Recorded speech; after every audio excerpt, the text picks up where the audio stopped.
மாண்புமிகு உறுப்பினர் வி.ஜி. ராஜேந்திரன். மாண்புமிகு பேரவைத் தலைவர் அவர்களே, திருவள்ளூர் நகராட்சிக்கு குடிதண்ணீர் வள்ளியூர் என்ற கிராமத்தில் கிட்டத்தட்ட 16 கிலோமீட்டர் போர் போட்டு தான் எடுத்துட்டு வந்துட்டு இருக்கோம். அதுக்கு மாண்புமிகு அமைச்சர் கூட இப்போ ஒரு 16 கிலோமீட்டருக்கு பைப் லைன் புதுசா மாற்றி தர்றதுக்கு ஒப்புதல் கொடுத்துருக்காங்க. இது டெம்பரரியாக தான் நடந்துகிட்டு இருக்கு. இதை பர்மனண்டா ஒரு கூட்டு குடிநீர் திட்டம் திருவள்ளூர் நகராட்சிக்கு அமைக்கப்பட்டு ஒரு தண்ணீர் திட்டமா நீங்க கொடுக்கணும்ன்றத மாண்புமிகு சபாநாயகர் மூலமாக உங்களை கேட்டு அமைகிறேன். மாண்புமிகு அமைச்சர் அவர்கள். மாண்புமிகு பேரவைத் தலைவர் அவர்களே, முழு சென்னை மாநகருக்கு வருகின்ற தண்ணீர் முழுவதுமே திருவள்ளூர் மாவட்டத்திலிருந்து தான் எடுத்து வருகிறோம். எனவே திருவள்ளூர் மாவட்டத்திலே மீஞ்சூர் பகுதியிலே பொன்னேரி பகுதியிலே நம்முடைய சட்டமன்ற உறுப்பினர் ஏற்கனவே சொல்லியிருக்கிறார்கள்.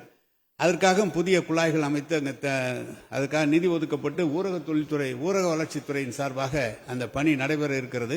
எனவே திருவள்ளூர் நகராட்சியை பொறுத்தளவு அவர் சொல்கிறதை ஏற்கனவே 40 ஆண்டு காலம் 30 ஆண்டு காலம் போடப்பட்ட பைப்புகள் எல்லாம் பழுதடைந்து அல்லது மக்கள் தொகை பெருக்கத்தின் காரணமாக சிறிய பைப்புகளாக இருப்பதை மாற்றுவதற்காக இந்த ஆண்டு ரெட்ரோஃபிட்டிங் அளவில் அதுவும் பணம் நம்முடைய முதலமைச்சர் ஒதுக்கி இருக்கிறார்.